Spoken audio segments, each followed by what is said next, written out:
अभी हमें सबसे पहले अपनी मानसिक स्थिति को बहुत स्ट्रॉन्ग और स्टेबल बनाना है।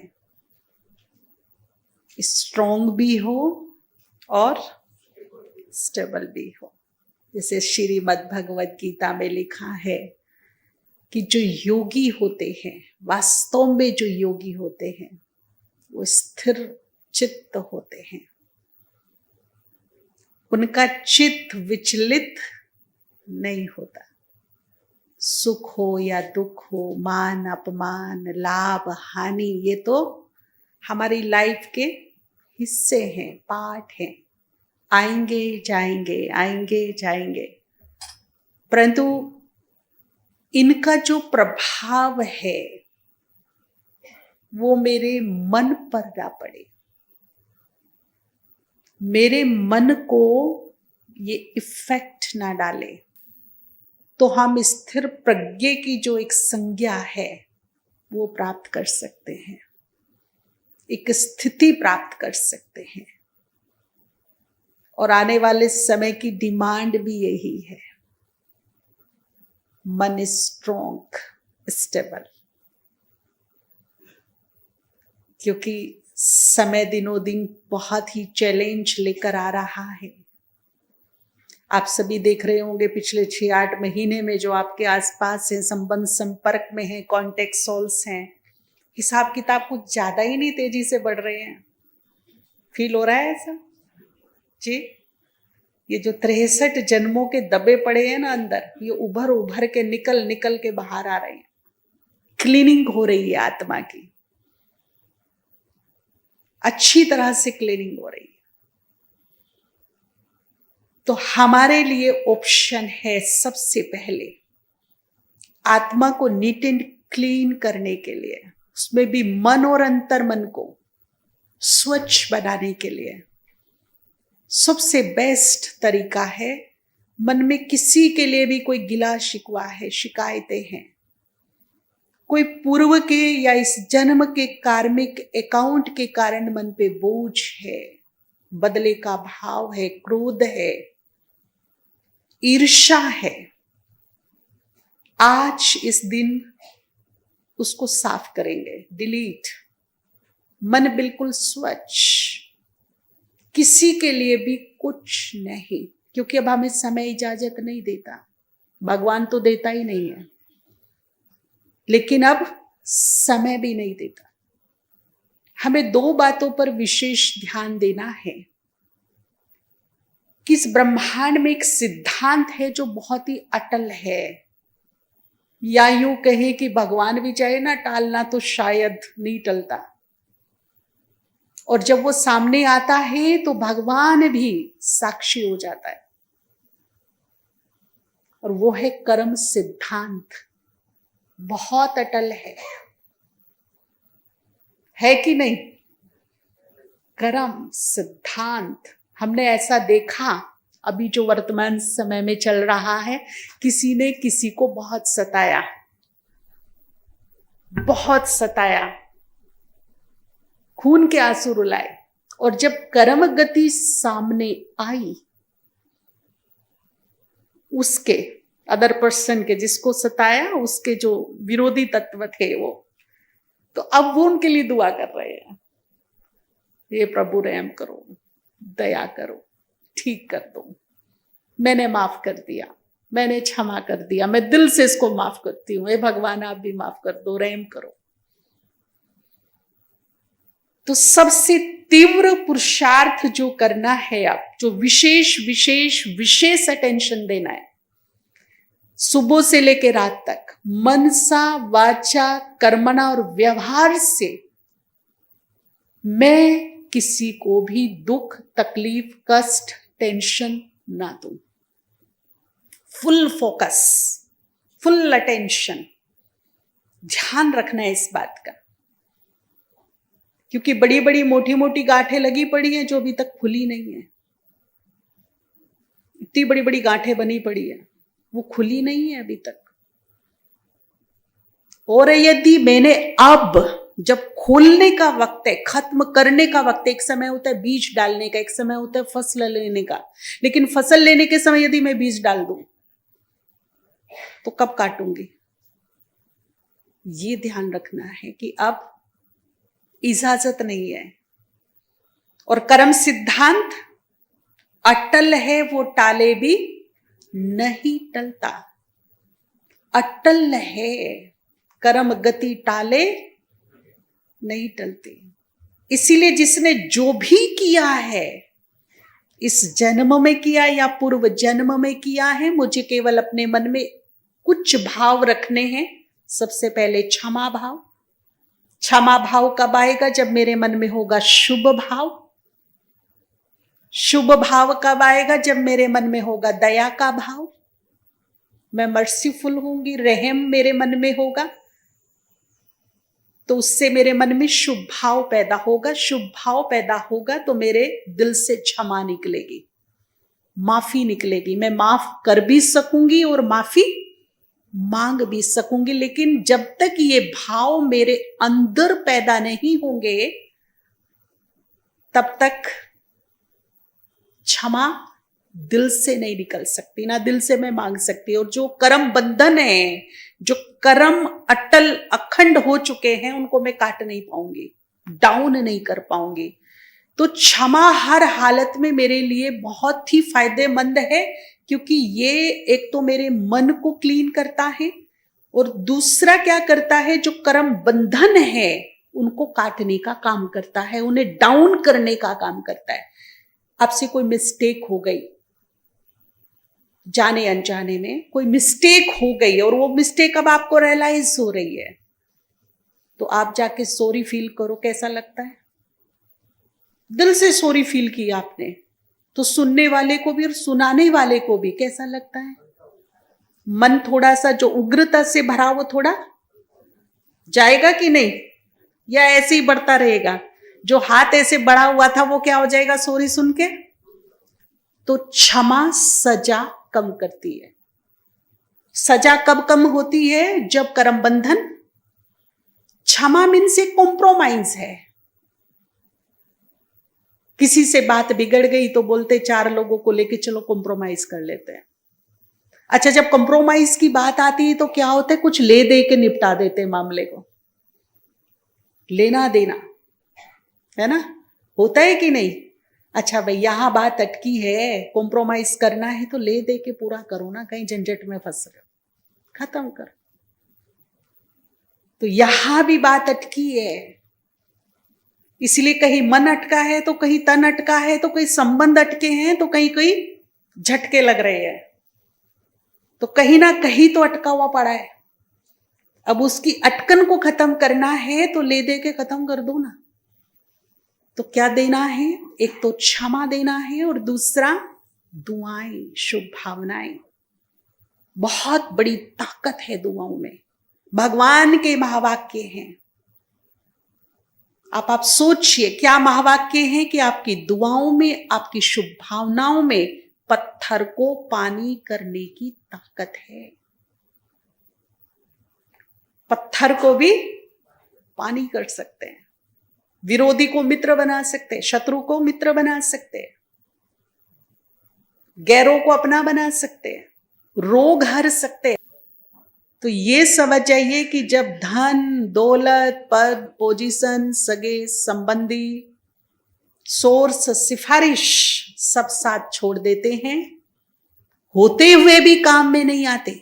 हमने ऐसा देखा जिनके पास खूब था, भरपूर था, भगवान की बड़ी बहर थी, धन लक्ष्मी अति प्रसन्न थी, लेकिन समय ऐसा आया,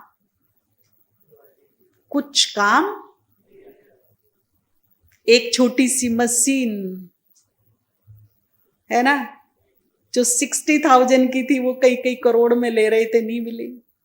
जो एक हॉस्पिटल बनाने की ताकत रखते थे, उन्हें एक बेड नहीं मिल रहा था।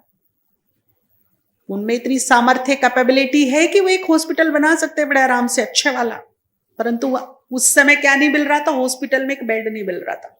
धन काम आया, पद पोजीशन काम आया, सोच सिफारिश काम आया, और जब कुछ काम नहीं आ रहा था तो फिर जो भगवान से जुड़े हुए लोग हैं उनके पास फोन आ रहे थे, आपके पास भी शायद आए होंगे, दुआ कीजिए ना, हमारा कुछ काम नहीं आ रहा, हमारा कोई चारा नहीं चल रहा है, आप भगवान के नजदीक हो, प्लीज आप हमारे लिए, हमारों के लिए दुआ करो। आपकी दुआ लगेगी। क्यों विश्वास था दुआ लगेगी आपकी? जी, डेली भगवान को याद करते हैं। हम तो दुआ करते हैं, भगवान भी दुआओं का सागर है, रहम का, दया का सागर है, वो भी दुआ भरपूर देता है। परंतु प्रश्न ये उठता है, जितना पावरफुल डोनर है उतना पावरफुल रिसीवर भी है क्या? Must compulsory. देने वाले की रहमत तो दिन रात बरस रही है, पर लेने वाला ले रहा है। मैं आपको कहूं कि जी मेरे हाथों में 50 किलो वजन है, जिसमें गोल्ड है और डायमंड है, भरपूर है, और तुम्हारे लिए है, लो पकड़ो अपने दोनों हाथों में, और आपके हाथों में दम ही ना हो पकड़ने का, तो आपके हाथ नीचे गिरा दे, उसको छोड़ ही दे, पकड़ने की सामर्थ्य ही ना हो, तो देने वाला क्या करेगा? क्या करेगा बताइए? तो जितना पावरफुल डोनर उतना ही पावरफुल किसे बनना पड़ेगा? और रिसीव कौन करेगा? मन। पात्र क्या है मेरा? मन। और मन में क्या भरा है? अगर मन में आज भी नफरत है, गुस्सा है, बदले का भाव है, जेलस है, घृणा है, निंदा चुगली का मेल है, तो डोनर वेरी वीक या रिसीवर वेरी वीक है? कौन वीक है? देने वाला कि लेने वाला? ले सकेगा वो? अगर दुआओं की ताकत चाहिए और दुआओं का चमत्कार मुझे देखना है, तो अभी से पात्र को तैयार करना पड़ेगा। पात्र की बड़ी महत्व है कि शेरनी का दूध भी सिंपल बर्तन में नहीं रुकता है, और ये प्रैक्टिकल देखा गया है, रियली, कोई ये कहावत नहीं है। फट जाता है, सड़ जाता है, कीड़े पड़ जाते हैं उसमें, केवल वो सोने के ही बर्तन में ठहर सकता है। तो दुनिया की सबसे हाई एनर्जी, सबसे डिवाइन एनर्जी कैसे पात्र में रुकेगी? कब काम करेगी? कब चमत्कार दिखाएगी? जी, और ये मुझे चाहिए, ये समय की डिमांड है, क्योंकि आने वाले समय में कुछ काम नहीं आएगा। लिख के रख लो, आज की डेट, आज का दिन सब लिख लो, क्या काम आएगा? आगे चल के क्या काम आएगा? ऊपर वाला दुआएं, आपके पुण्यों की पूंजी, 3 चीज आपके काम आने वाली है। और हम देख ले कि बैलेंस कितना है मेरा, होना चाहिए कि नहीं? जी, मेरे लिए तो होना चाहिए, कम से कम मेरा काम चल जाए, बल्कि भगवान के बच्चों के लिए तो इतना होना चाहिए कि अगर किसी को दान की भी जरूरत पड़े तो हम दे दें, इतना होना चाहिए। अन्यथा कम से कम इतना तो हो, मेरा तो गुजारा हो, कम से कम मुझे ऐसा ना करना पड़े, टाइम पर ऐसा ना करना पड़े। अच्छा, कुछ लोग क्या कहते हैं? दुआ दे दो जी, हमारे सर पे हाथ रख दो, कृपा दृष्टि कर दो, दृष्टि दे दो। मांगने से मिलेगी? मिलेगी? दुनिया की सबसे कीमती दौलत है ये, इसे किसी भी दौलत से खरीदा नहीं जा सकता, आका नहीं जा सकता, ऐसी दौलत है, सबसे कीमती। और इसे हम मुफ्त में, फोकट में लेने की कोशिश करते तो मिलेगी क्या? चलो, देने वाले ने दे भी दी तो काम करेगी? काम करेगी? काम कब करेगी? दुआ कब लगती है? एक तो दुआ जब हम तहे दिल से, स्वच्छ मन से, स्व इच्छा से शुभ भाव, क्षमा भाव, रहम और दया भाव रख करके देते हैं, तब तो वो लगती है ना। लेकिन रिसीवर भी कैसा होना चाहिए, जिसके मन में ये सब ना हो, मैचिंग हो, तब उसको वो लगती है, फलती है। कहते इसकी दुआ ना फलती है। तो दुआ देने का जो तरीका है, बाबा ने बहुत स्पष्ट बातों में एक बात कही कि योग नहीं लगता, कोई बात नहीं। पुरुषार्थ जैसा चाहते वैसा नहीं होता, कोई बात नहीं।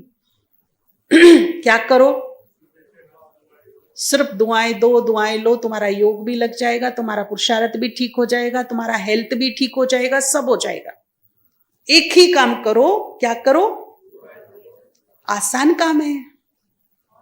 मैं उसके लिए दुआ करने का काम कर रखी हूं जो मेरी नींद को खराब करके रखा है। जिसने मेरे आंख में आंसू दिए उसको मैं मुस्कुराने की दुआ कर रही हूं। जिसने मुझे दुख दे रखे हैं, भाले लगा रखे हैं दुखों के, उसके लिए मैं दिन रात सुखों की कामना कर रही हूं। सबसे बड़ी तपस्या है ये, इजी काम नहीं है। और ये निकलेगी केवल शब्दों से नहीं, शब्दों से निकले तो वो लगेगी नहीं। कहां से निकले, जब वो दिल से निकलेगी तो लगेगी, तो काम होगा, तो काम होगा। तो अब आप सोच लीजिए क्या करना है जी। किस में फायदा है, बदला लेने में या क्षमा करने में? क्यों? क्योंकि कर्म सिद्धांत, जिसने जो किया है, मैं चाहूं या ना चाहूं, उसका फल उसे अवश्य प्राप्त होगा। आज नहीं तो वेट एंड वॉच। इसीलिए अगर किसी से भी ऊपर नीचे हो रहा है मेरा मन का हिसाब किताब, ऐसी आत्माओं को आज के शुभ दिवस पर भगवान को अर्पण कर दो।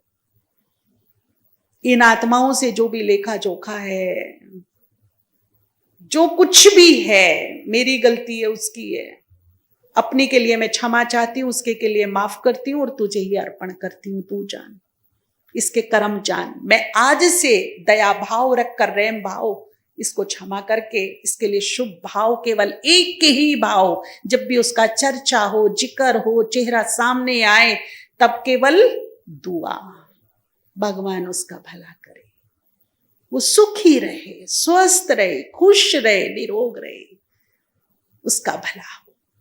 सच्चे हृदय से आप करके देखिए एक मास, और फिर बात करेंगे हम क्या होता है।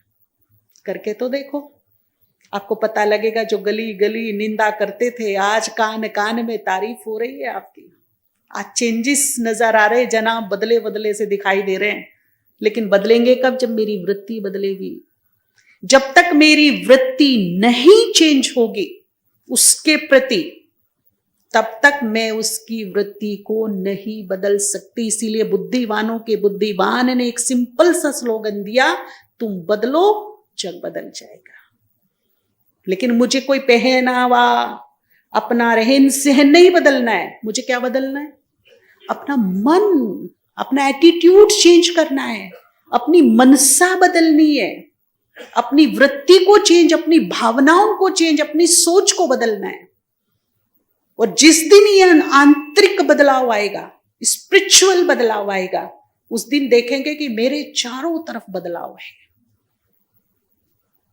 और सबसे बड़ी बात क्या होगी? फर्स्ट डे, उसी क्षण से जो मुझे एक आत्मिक सुकून मिलेगा, एक संतोष, एक शांति की अनुभूति होगी, वो ऐसी होगी कि जिसके लिए लोग लाखों करोड़ों खर्च करते तो भी नहीं मिलती। मेरे जीवन के सुकून के लिए, मेरी फैमिली के लिए, मेरे निर्विघ्न लाइफ के लिए बहुत जबरदस्त है ये चीज।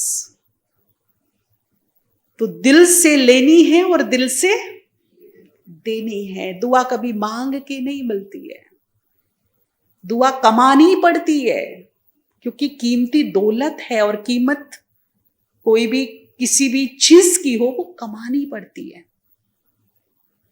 तो कैसे कमाएंगे हम?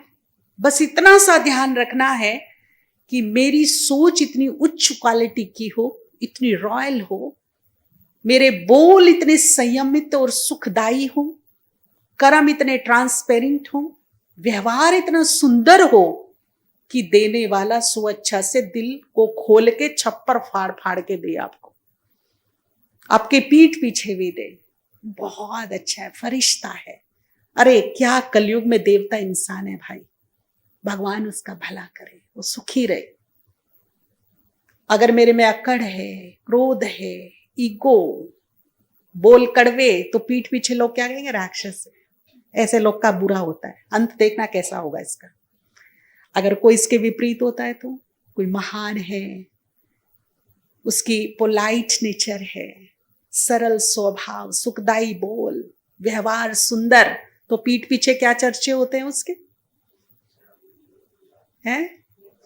देवता आदमी है। दिल से क्या निकल रहा है, हाई एनर्जी। काम क्या कर रही है, उसकी जो एनर्जी है, उसकी जो वाइब्रेशन है, वो मेरी लो एनर्जी को क्या कर देगी, ठीक कर देगी। तो अभी हमें लो लेनी कि हाई लेनी है जी? हाई एनर्जी लेनी है, ठीक है ना? चलेगा? तो सबसे पहले मन का शुद्धिकरण करेंगे हम। चेक करें मेरे मन में किसी भी कोने में कहीं भी कोई गंदगी तो नहीं पड़ी है, किसी के लिए भी। अगर नहीं भी निकल रही है ना, तो भगवान को सौंप दो ना उस आत्मा को। बाबा ये तेरा बच्चा तुझे अर्पित, बस अब मैं वो करूंगी जो तू चाहता है, इसका भला, ये सुखी रहे, ये खुश रहे, भले इसने मेरे साथ कुछ भी किया, मैं माफ करती हूँ उसको। क्योंकि अब उलझने का वक्त, अगर उलझ गई तो हाथ से क्या निकल जाएगा।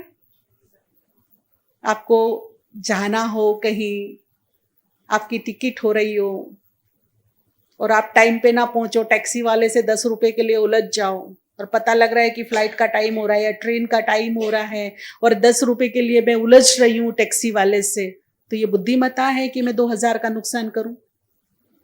इससे अच्छा तो तू 10 की जगह 15 पकड़ और मैं तेजी से दौड़ू, अपनी मंजिल पे पहुंचू। अपना 2000 2500 के नुकसान को 15 रुपए के नुकसान से बचा लो।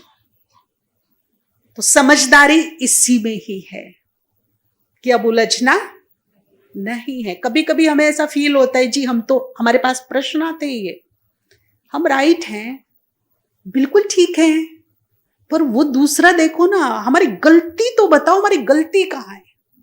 दावा करते गलती किधर है, ऐसे ऐसे दावा, वो ऐसे कर रहे हैं। भाई कलयुग है, और कलयुग के भी अंत के अंत से गुजर रही हैं, और प्रभाव कलयुग का 99% है। आप क्या सोचते हो, आप ठीक होंगे तो भी ठोकेंगे, लेकिन ठीक होंगे तो भी क्या करेंगे, ठोक देंगे आके। पर मुझे क्या करना है, बचाओ। ये मेरी बुद्धिमत्ता है कि मुझे ठीक भी रहना है और बचाओ भी करना है। कल कोई सुना रहा था कि गाड़ी खड़ी थी, किसी ने आके ठोक दी। अब बताओ खड़ी गाड़ी की क्या गलती है? वो कोई रॉन्ग साइड भी नहीं था, कोई स्पीड का भी झंझट नहीं था, वो तो खड़ी थी। और खड़ी गाड़ी में कोई बैठा था, वो बेचारा हो गया राम नाम सत्य उसका। उसकी क्या मिस्टेक है ये बताइए? अब वही तो, हमारी कोई गलती ही नहीं है भाई, लेकिन पीछे वाले ने क्या कर दिया आके।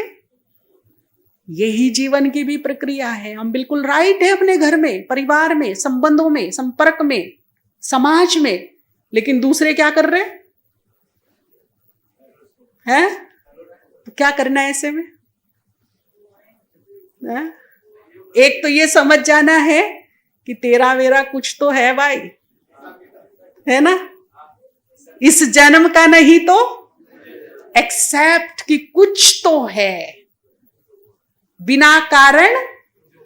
इसीलिए सुबह शाम उन महानुभाव से सच्चे हृदय से क्या कर लेना, माफ करो, क्षमा करो, और मेरी तरफ से ले लो दुआएं, है ना? एक तो ये तरीका है। दूसरा क्या तरीका है, मान लीजिए बहन भाई हैं, हमारे साथ भी ऐसा कई बार हुआ, तो हम अपने पेरेंट्स के पास जाते थे, वो कहता था भाई मैं ठीक, मैं कहती थी मैं ठीक, आई एम राइट, वो कहता था आई एम राइट, लेकिन हम दोनों ही गलत। तो हमारे फादर एक बहुत सुंदर बात समझाते थे कि आप अपनी साइड चल रहे हो, सड़क पर ठीक जा रहे हो, लेकिन रॉन्ग वे पे ट्रक आ गया आपके सामने, आप उसको देख के चिल्ला रहे, आई एम राइट, मैं राइट साइड पे हूं, ट्रक गलत है, ट्रक गलत आ रहा है, ट्रक गलत आ रहा है, कितना भी चिल्लाओ, थोड़ी देर में क्या हो जाएगा? बस यही है कलयुग। अगर मैं राइट होकर अपने को सिद्ध करने में लगी हुई हूं तो मुझे चोट, बल्कि मैं राइट होकर देख रही हूं कि कुछ गलत हो रहा है तो मैं थोड़ा सा और क्या हो जाऊं, तो बचाव हो जाएगा। वरना तो टकराव होना ही है, टकराव होगा तो चोट किसको लगेगी? तो ये समझदारी है क्या? तो कलयुग में कैसे चलना है कि मैं साइड तो हूं, लेकिन जब मुझे संभावना लग रही है कि टकराव की स्थिति बनने वाली है, मुझे ऐसी संभावना लग रही है, तो मैं साइड तो हूं। बुद्धिमता क्या कहती? थोड़ा सा और साइड हो जाओ, जिसको भगवान कहते हैं कि तीसरी नजर से देखो मुझे कहां न्यारा होना है और कहां मुझे प्यारा बनना है। न्यारे प्यारे का बैलेंस, कहां मुझे इन्वॉल्व होना है और कहां मुझे साइड होना है, डिटेच होना है। कहीं कहीं ऐसा है कि मेरा इन्वॉल्व होना बहुत जरूरी है और कहीं कहीं ऐसा भी है कि वहां मेरा डिटैच होना कंपलसरी है। तो ये सब मेरे बुद्धि के खेल हैं। और बुद्धि में क्या दे रहा है भगवान रोज? ज्ञान, समझ। डेली ये जो मुरली है ना, उसमें हमें गाइडलाइन मिल रही है, इशारे मिल रही हैं, समझ मिल रही है कि तुम्हें अपना जीवन कैसे चलाना है। अब कलयुग में चलना बहुत बड़ा चैलेंज, बहुत बड़ा, और उसके भी अंत में चलना, लास्ट में चलना, ये सबसे बड़ा चैलेंज है। भगवान ने सहज सहज बोलकर दुनिया की क्या कहूं मैं, पूरे ब्रह्मांड की सबसे कठिन तपस्या करा ली उनसे। और बच्चे बड़ा सहज है, बहुत सहज है, इतना सहज है कि तुम 24 घंटे आग में रहो पर सेक मत लगने दो। ये सहज तपस्या है क्या? 24 घंटे तुम्हें विकारों की आग में रहना है, परंतु कंडीशन ये है, तपस्या ये है कि सेक मत लगने दो, है ना? यही तपस्या है ना। 24 घंटे इस देह में रहो, लेकिन तपस्या ये है कि भान ना हो, है ना। 24 घंटे कीचड़ में रहना है, कीचड़ में 24 घंटे रहना है, लेकिन तपस्या ये है कि दाग ना लगने दो। ये तपस्या ना तो आज तक किसी ने की है और ना कोई कर सकता है। और भगवान कितनी चुटकियों में करा रहा है। सहज है बच्चे, बहुत आसान है, हो जाएगी, है ना। और कर भी रही है, अश्रतन भी बन रही है, 108 भी बन रही है, 16,000 भी चल रही है, बन रहे हैं ना। कोई डाउट है क्या? हो रही है कि नहीं हो रही? देखो, आंखों से सब कुछ देखो, पर तपस्या ये है कि जो मतलब का है वो ले लो, और जो मतलब का देखते हुए भी ना देखो। मतलब देखो भी और देखते हुए ना देखो, मतलब उसका कोई भी इफेक्ट आपकी आत्मा पर। कानों से सुनो, सब 10 लोग सुना रहे, लेकिन जो तुम्हारे मतलब की बात है वो लो, बाकी क्या कर दो बाहर। कम तपस्या है? कैसी है? ये तपस्या भगवान कराता है, और ये कोई इंसान तो नहीं करा सकता। जब भगवान तपस्या कराता है तो वो साथ में समझ और शक्ति भी देता है, तो ही तो कर पा रही है ना। वरना हमारी ताकत थी कि हम कर लेते, बिल्कुल भी नहीं कर पाते। समझ भी नहीं पाते, करने की तो बात छोड़िए, समझ ही नहीं पाते। तो पहले तो हमारी बुद्धि को इतना डिवाइन किया उसने कि हमें वो समझ आई, और दूसरा क्या किया? शक्ति दी, अपने साथ की ताकत दी उसने। बच्चे तू चिंता मत कर, मैं हूं ना तेरे साथ में। और अर्जुन ने तो यही समझदारी की थी ना। दुर्योधन ने एक बहुत बड़ी मिस्टेक कर ली थी, हथियार और सेना लेकर के, और अर्जुन ने क्या समझदारी कर ली थी? खाली हाथ कृष्ण को चुना था। और वो भी लास्ट में अनाउंस कर दिया था। बेचारे ने सोचा कि स्वदर्शन तो है जिसका वार खाली नहीं जाता, लेकिन लास्ट में वो भी अनाउंस हो गया। कि पूरे ही युद्ध में अस्त्र शस्त्र, और फिर भी जीत गए। खाली निहत्ते श्री कृष्ण साथ में और जीत गए। अगर ना होता तो ये इतिहास गवाह है कि पांडव कभी भी नहीं जीत पाते। किया क्या उसने? किया क्या? किया कुछ नहीं, कराया है जो कुछ कराया है। अच्छी गाइडलाइन दी है, समय पे इशारे दिए हैं। भगवान भी तो यही कर रहे हैं ना, अभी हमें गाइडलाइन भी दे रहा है, इशारे भी दे रहा है। परंतु इशारा कैच कौन करेगा? आप मेरे से थोड़ा मुंह फेर के बैठ जाइए, उस साइड मुंह करके, और मैं कहूं जी इतना बड़ा सांप आ रहा है, इशारा करके बताऊं, आप कैच कर पाओगे? क्यों? क्योंकि आप मेरे से विमुख हो, मुंह उधर है आपका। मैं कितना भी अच्छा इशारा देना चाहूं, लास्ट में क्या किया? कृष्ण ने बोला कि इशारा दिया भीम को। जब भीम हार रहे थे, धराशायी हुए पड़े थे, दुर्योधन गदे के वार किए जा रहे थे और लग रहा था कि जीती हुई बाजी अब हाथ से निकल गई, तब एक तो भीम की बुद्धिमत्ता देखिए कि ऐसे में जो हम सोच लेते हैं ना, जब हमारे जीवन में कोई परिस्थितियां आती हैं, हमारे पास समाधान में आते हैं, लेटर मन करता है सुसाइड कर ले।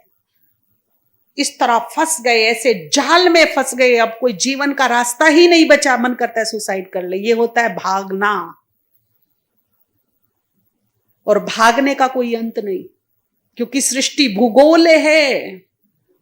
जहां से शुरू करोगे वहीं रुकोगे। कोई इसमें भूगोल कोई दरवाजा ही नहीं है बाहर निकलने का। इसलिए भागने की तो सोचना भी नहीं कभी। फिर क्या करें? भाग लो, भाग लो, चट्टान बन के चुनौतियों का सामना करो और विजयी बन के आगे निकलो। भागो नहीं, भाग लो। ठीक है ना? ठीक है। थोड़ा सा बेड टाइम आता है, अगर हिम्मत से और पेशेंस से हम उसे क्रॉस कर दें तो फिर हमारे सुनहरे दिन भी आते हैं। हमने सुना है ना कि हमारा अच्छा टाइम चल रहा है, हमारा बुरा टाइम चल रहा है। कभी ये सुना हमारा अच्छा टाइम रुक गया, बुरा टाइम रुक गया? क्या बोलते हैं? चल रहा है मतलब बीत जाएगा। Patience, patience. इसीलिए बाबा को एक गीत अति प्रिय है, धीरज धर मनवा, धीरज धर तेरे सुख के भरे दिन। और धीरज के बारे में एक बड़ी अच्छी कहावत है कि इसका फल कैसा होता है। किसी ने भी आज तक कहा कि धीरज का फल कड़वा होता है? हमेशा ही क्या सुना? धीरज का फल। और ये किस आधार पर बोला गया? अनुभव के आधार पर, कि जिन्होंने धीरज रखा, पेशेंस रखा, उसका परिणाम उनको कैसा मिला। तो फिर जब धीरज का फल मीठा होता है तो इसे खाने में क्या प्रॉब्लम है? अप्लाई कीजिए ना। और समय ये कहता है कि अगर यदि मैंने अब पेशेंस नहीं रखा तो मैं पेशेंट बन जाऊंगी। अब मेरे हाथ में या तो मैं पेशेंस रखूं या फिर पेशेंट बनने के लिए तैयार रहूं। क्या करना है? देखिए, एक बहुत बड़ी रिसर्च आई है जो हमारे विश्व के बहुत ही सफल व्यक्ति रहे, इतिहास में जिन्होंने अपनी जगह बनाई, सफल व्यक्ति, तो उनके ऊपर, उनके जीवन पर रिसर्च आई कि इन्होंने ऐसा क्या किया जो ये सफलता की चरम चोटी पर पहुंचे। तो उनके कुछ मुख्य जो जीवन की अंदर घुस के देखा गया तो बताया गया कि ऐसी परिस्थिति में जब वो बिल्कुल होपलेस केस हो गए थे, उन्होंने अपनी लाइफ में पेशेंस रखा। और वो पेशेंस उनको 10 मिनट का या 15 मिनट का जो पेशेंस था वो उनको चरम सीमा पर ले गया सफलता की। तो हम अपने रोज की दिनचर्या में आदत बनाएं, जब हमारा मूड स्विंग हो रहा हो, जब मन विचलित सा हो रहा हो, उस समय में क्या 3 मिनट 5 मिनट पेशेंस बना के रख सकती हूं? आदत डालिए, आदत डालिए, हट करके आदत डालिए कि मुझे ये पेशेंस की आदत अपने अंदर लानी है। उस टाइम पे मुझे पेशेंस रखकर ये आदत बनानी है अपनी। और उस समय को, यदि वो एक बैड पीरियड होता है, उस समय को यदि मैंने पेशेंस रख करके निकाल दिया तो सुंदर अवसर मेरे हाथ में है। कभी कभी हम क्या करते, बेड टाइम आता है, पेशेंस रखते नहीं है, और उस बेड टाइम में हम कुछ ऐसा कर देते हैं कि हमारे हाथ से जो अपॉर्चुनिटी है वो भी चली जाती है। तो करना क्या है अभी, रोज की सुबह से शाम तक 2-3 बार ऐसा होता है मन में, सबके होता है। उस समय मुझे पेशेंस अपने साथ मेहनत करनी है, इसको, इस गुण को जागृत करने के लिए भी और इस गुण को बढ़ाने के लिए भी है मेरे अंदर ये। बस ये कि किसी के अंदर 10% है, किसी के 20 है। जैसे जैसे मैं इसको प्रैक्टिस करूंगी, बढ़ाऊंगी, ये बढ़ता जाएगा। लेकिन प्रैक्टिस तो करनी पड़ेगी ना, इस बीज पर मुझे पानी तो देना पड़ेगा, तभी तो ये फले फूलेगा। अगर मैं इस पे ध्यान ही ना दूं तो ये तो पड़ा है। ठीक है, तो पेशेंस रखना है मुझे रोज की दिनचर्या में। ध्यान रखिए, आपको भूख लग रही है, भाई लोग बैठे हैं, आपकी जो साथी सहयोगी हैं घर में, युगलें आपकी, भोजन बनाने में लेट हो गई, तो आप देखिए कि आप कितनी देर पेशेंस रख सकते हैं। आपके बच्चे को आपने कुछ बोला, उसने नहीं किया, आप देखिए आप कितनी देर पेशेंस रख सकते हैं। आप अपनी परीक्षा लीजिए, टेस्ट लीजिए अपना कि कितनी देर मैं पेशेंस रख पाता हूं। 5 मिनट, 7 मिनट, 10 मिनट। ऐसे आप बहनें भी, हमारे मन अनुकूल कुछ बात नहीं हो रही है, बार बार कहने के बाद भी नहीं हो रही है, फिर भी मैं उस बात को कितने पेशेंस से लेके चलती हूं, है मेरे अंदर। और नहीं है तो लेके आइए। पेशेंस मस्ट कंपल्सरी, दिव्य गुणों का एक गुण है ये, 36 गुणों में एक। अगर इस गुण की कमी रह गई तो संपूर्ण देवत्व मेरे अंदर अधूरा रह जाएगा।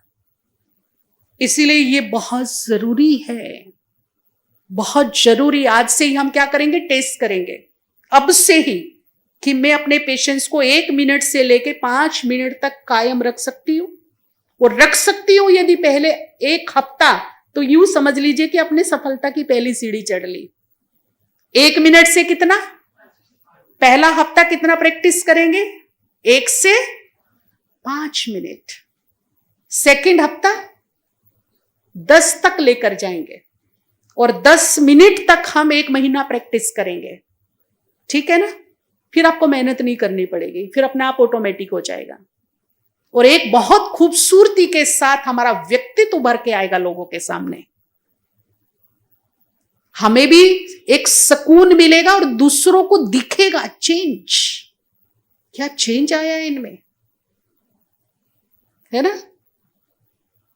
आएगा कि नहीं आएगा?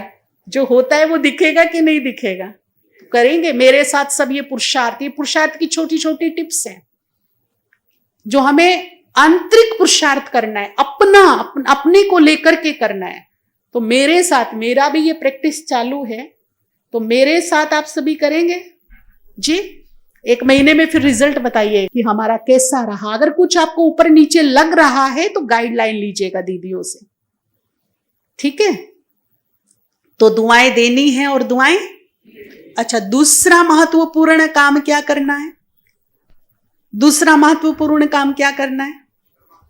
क्षमा तो हो गया, शुभ भाव, रहम, दया, है ना, दुआ। दूसरा क्या करना है? अब 10 मिनट, कम से कम 10 से 15 मिनट अपने जीवन में शामिल करना है। नींद छूटे तो छूटे, अब खाना छूटे तो छूटे, पर ये नहीं छूटे। ज्वालामुखी योग। क्यों बोल रही हूं मैं? कुछ बीज पड़े हैं हमारे अंदर, अच्छे भी पड़े हैं और बुरे भी पड़े हैं। ये अंकुरित हो, अच्छे तो होने दो, लेकिन जो बुरे बीज पड़े हैं अंकुरित हो, उससे पहले मैंने क्या कर दूं?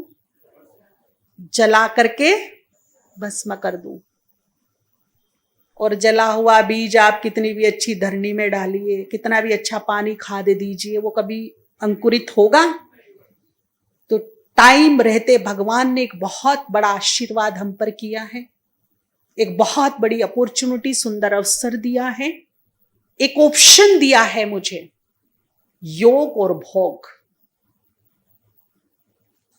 या तो भोग ले या फिर योग करके इन बीजों को जला के भस्म करके कम कर ले। श्रीमद् भगवद गीता में सीधा स्पष्ट लिखा हुआ है, मैं तेरे को समस्त पापों से मुक्त कर दूंगा, बस तू मेरी। शिव बाबा भी कहते तू मेरी शरण में आ, मेरे सम्मुख बैठ, मैं जो हूं जैसा हूं मेरे पर फोकस कर, और फिर मैं तुझे हर पाप से क्या करूंगा। तो वो जो है जैसा है, विजुअलाइज। तो क्या करना है, संकल्प करेंगे आज की भट्टी से 10 मिनट मुझे कौन सा योग करना है, ज्वालामुखी योग, जो सबसे पावरफुल है। लोग कहते हैं संसार में ना ब्लैक मैजिक बहुत बढ़ रहा है, इसका कोई ऑप्शन भी तो होगा ना। व्हाइट मैजिक नहीं हो सकता क्या? व्हाइट मैजिक से ब्लैक मैजिक को खत्म नहीं किया जा सकता? और ये व्हाइट मैजिक, जितना हमारा, हम व्हाइट मैजिक से ब्लैक मैजिक खत्म कर सकते हैं, यस या नो जी? हो सकता है, परंतु प्रॉपर आना चाहिए, प्रॉपर। और प्रकाश क्या है? भगवान जिस प्रकाश में शक्ति समाहित हो, और वो भी दिव्य शक्ति, जिस प्रकाश में दिव्य शक्ति समाहित हो वो क्या बन जाती है? और ये प्रकाश क्या है? व्हाइट मैजिक, जो क्या कर देगी? ब्लैक मैजिक को। बस ये है व्हाइट मैजिक। दुनिया मानती है, शास्त्र मानते हैं, वास्तुशास्त्री मानते हैं, ज्योतिषाचार्य मानते हैं, गुरु महंत महामंडलेश्वर शंकराचार्य मानते हैं कि जब ग्रह दोष ज्यादा हो, निवारण ना हो, जब वास्तु दोष बहुत ज्यादा हो और आपके पास निवारण ना हो, तो एक ही काट है, वो है शिव, उसका ध्यान, जो इन दोषों को काटने की क्षमता रखता है। तो उससे जो हमें एनर्जी मिलती है, डिवाइन एनर्जी, एक प्रकाश के रूप में जो उसकी शक्ति समाहित होती है, वो बन जाती है प्रकाश। और उसमें ये सब काटने की क्या है? क्षमता है, ताकत है। शिव, इससे ऊपर कोई नहीं, इसके आगे कोई नहीं, इसके पीछे कोई नहीं। आदि है, अनादि है, अनंत है, सदा है, शाश्वत है। ठीक है ना? और उसके हम कौन है? और जब हम उसके सम्मुख जाएंगे, आप थोड़ी ही देर सूरज की तरफ मुंह करके बैठ जाइए, वो थोड़ी देर में अपना ताप देख लेना कैसा है, कैसा हो जाएगा। आप ज्ञान सूर्य के सम्मुख बैठ जाओ, जरा उसके बिल्कुल सानिध्य में जाकर बैठ जाओ, फिर अपने माथे को हाथ लगा के देखना क्या होता है। पर आप एक बार उसके सानिध्य में जाइए तो सही। तो ज्वालामुखी योग, योग क्या है? क्योंकि मन को क्लीन करना है ना, तो उसमें जहां ये जरूरी है क्षमा, दया, रहम, शुभ भावना, दुआ, वहां योग बहुत अच्छी, जो कहेंगे ना पोछा, घिस घिस के पोछा लगा देगा, ये बहुत जरूरी है। योग क्या है? योग में बुद्धि करती है सोचने का काम, और नहीं, बुद्धि करती है इमेजिन का काम, विजुअलाइज, और मन क्या करेगा? सोचने का काम। जब दोनों में समरसता आ जाएगी, हमारा इमेजिन और सोचना इक्वल हो जाता है, तब हमारा खूबसूरत क्या होता है? मेडिटेशन होता है। और जब हम इमेजिन करते हुए, विजुअलाइज करते हुए थॉट्स क्रिएट करते हैं, और जब हमारा मन बुद्धि दोनों उस पर एकाग्र हो जाता है, तब हमारे अंदर फिजिकली, मेंटली, इमोशनली कुछ रिएक्शंस होते हैं, कुछ चेंजेस होती हैं। और ये ऑक्सफोर्ड यूनिवर्सिटी ने सिद्ध कर दिया है। पीछे हम लोगों का जाना हुआ ऑक्सफोर्ड, वहां के लोग बता रहे थे कि हमने एक रिसर्च किया, जो धार्मिक आध्यात्मिक लोग थे, जो ध्यान पाठ पूजा जप ताप करते थे, मेडिटेशन करते थे, उन पर, और जो बिल्कुल नास्तिक थे उन पर, मानते ही नहीं है इन चीजों को। तो बताया ये गया कि रिसर्च ये आई कि जो मेडिटेशन, ध्यान, जप तप ये सब करते थे, उनकी जो रिसर्च आई, तो वो मेंटली, फिजिकली, इमोशनली बहुत पावरफुल थे, उनकी इम्यूनिटी बहुत स्ट्रांग थी बजाय उनके। उनमें पेशेंस की कमी, सहन शक्ति की कमी, उनकी immunity system weak, sensitive nature, ये पाया गया। तो वो भी मानते हैं कि मेडिटेशन मस्ट कंपल्सरी करना ही चाहिए 10 मिनट। हमारे इससे हॉर्मोन्स बैलेंस होते हैं, है ना, हमारा इम्यूनिटी पावर हाई होता है, फिजिकली स्ट्रोंग होते हैं, मेंटली हम स्ट्रोंग होते हैं। क्यों होते हैं?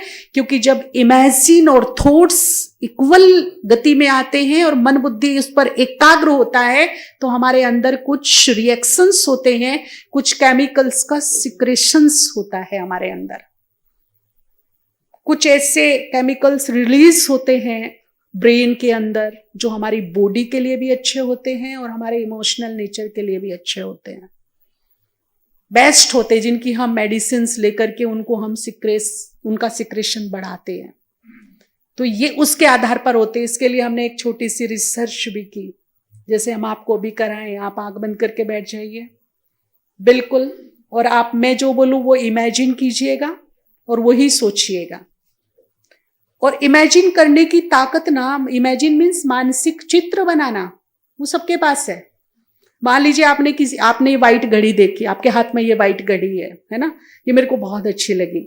अब मैं इमेजिन कर रही हूँ कि मुझे भी व्हाइट घड़ी ऐसी ही लेनी है, तो मैं लेती बाद में हूँ, पहन के पहले देख लेती हूँ मेरे हाथ में कैसी लगेगी। ये मेरे मन के पास अपने आप चित्र बनाने की ताकत है। मैं अपना खुद पे खुद चित्र बना लूंगी। मैंने आपका ड्रेस देखा, मुझे अच्छा लगा, मेरे मन में संकल्प आया मुझे भी ऐसा साड़ी लेना है, मुझे भी ऐसा ड्रेस लेना है, मैं लूंगी बाद में, पहन के पहले देख लूंगी मैं लगूंगी कैसे। होता है ऐसा? आपने किसी का शर्ट देखा, मुझे भी यही कलर, यही वाला ब्रांड चाहिए, लेकिन आप खरीदोगे बाद में, पहले अपने आप को टिप टॉप खड़ा हुआ देखोगे, तो ये मेरा मन क्या कर रहा है? तो उसके पास ऑटोमेटिक ये प्रक्रिया है चित्र बनाने की। तो हमारा मन चित्र जब बनाता है, सबकॉन्शियस माइंड उसको लेता है और उस पर काम करता है, पूरा करता है उसको। तो इसी तरह से मेडिटेशन भी है। जब हम चित्र बनाते हैं, सोचते हैं, तो कैसे हमारे अंदर रिएक्शंस होते हैं, वो आप अभी देखना। बैठ जाइए आंख बंद करके। अब मैं जो बोलूं वही सोचना, वही चित्र देखना, मन से चित्र बनाना। भले रेड लाइट मत करो, ये तो एक छोटा सा एक्सपीरियंस है। आंख बंद कर लीजिए लेकिन सभी। अब मैं आपको बोल रही हूं कि आप यहां से मन बुद्धि के द्वारा अपने घर जाइए।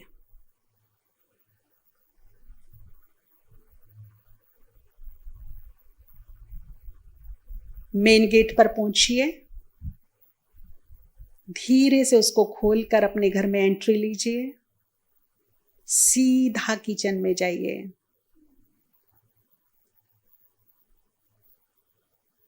अब आप देखिए आपके किचन में लेमन कहाँ रखे होते हैं। एक हरा भरा सा लेमन उठा लीजिए, चारों तरफ से घुमाकर उसको देखिए, और देखिए चूल्हे के पास नाइफ पड़ा है।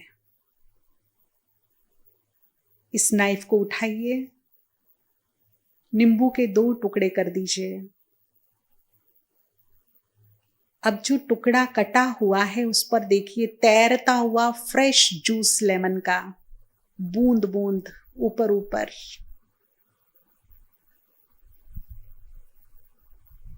अब इस लेमन को अपने मुंह में निचोड़ दीजिए,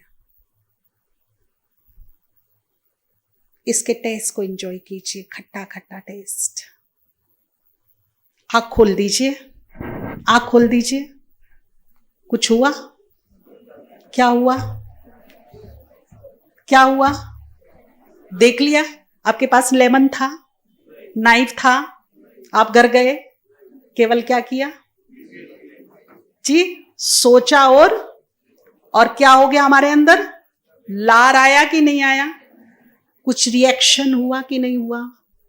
हाँ या ना?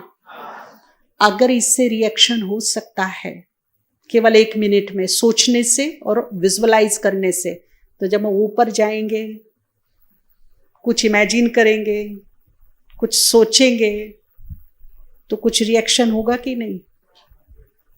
हाँ या ना? काम करेगा कि नहीं मेडिटेशन? आग लगेगी कि नहीं?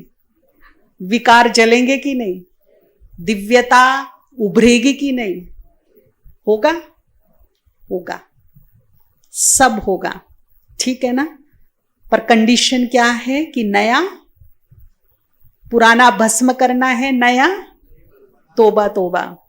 सुबह उठते ही दृढ़ संकल्प के साथ कि पूरा दिन मन वचन कर्म व्यवहार से किसी को भी तकलीफ नहीं, दुख नहीं, कष्ट नहीं, केवल केवल केवल पॉजिटिव हाई एनर्जी, सुख, शांति, खुशी, मुस्कुराहट। जो मुझे चाहिए वो मुझे देना है। सिंपल सी बात है। आपको खुशी चाहिए, बांटो खूब। सुख चाहिए, दूसरों को दो। सम्मान चाहिए, जी भर के दो। और मैं यहां से आपको चैलेंज, दावा करती हूं कि 15 दिन में देखना कि बढ़ोतरी हो रही है कि नहीं। जो देंगे, ये यूनिवर्स का नियम है, वो बढ़ चढ़कर आपके पास आएगा। आप दूसरों को दुख दे रहे हो, अपमानित कर रहे हो, दूसरों की निंदा चुगली कर रहे हो। नहीं थी, पर संत लोग थे, काम थे, वो मना भी नहीं कर पाया। बाल्टी लेकर के गांव में दूध बटोरने गया। दूध लेके जैसे ही आ रहा था तो बाल्टी पर एक कपड़ा ढका था। उसको इतनी वीकनेस लगा, इतनी थकावट लगा कि अगर मैं 5 मिनट नहीं बैठा तो मैं गिर जाऊंगा। तो वो एक पेड़ के नीचे सुस्ताने बैठ गया। धीमी धीमी हवा चल रही थी, उसकी आंख लग गई 5 मिनट के लिए। हवा बाल्टी के कपड़े को उड़ा के ले गई जिसमें दूध था।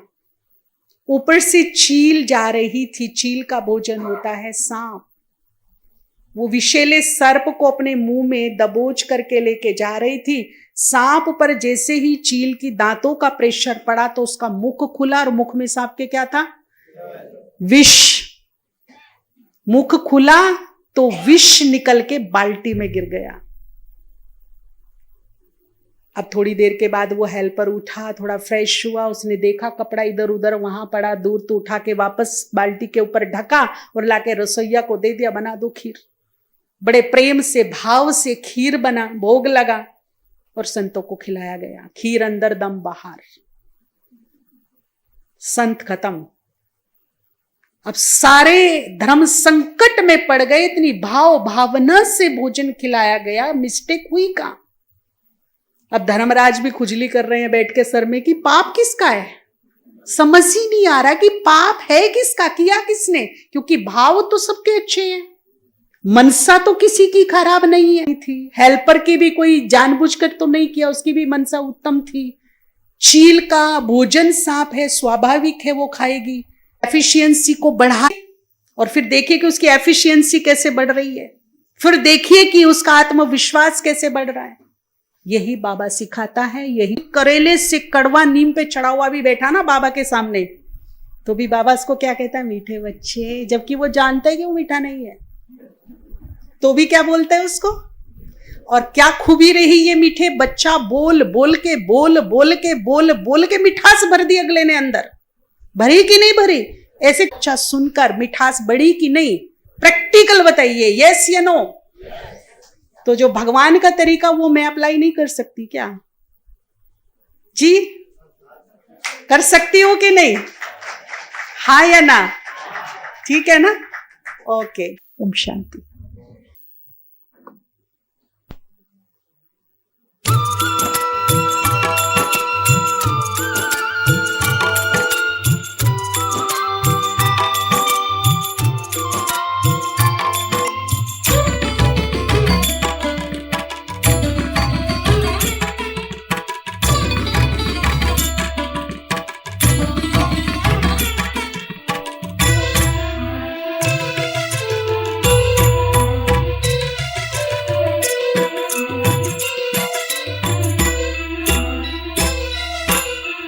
अनादि है, शिव अनंत है। जीवन मधुबन, शिव बसंत है।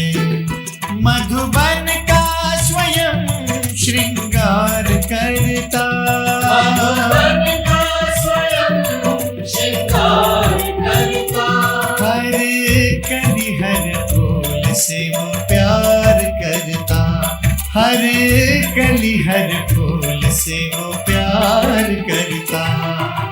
शिव अनादि है, शिव अनंत है, जीवन मधुबन शिव वसंत है।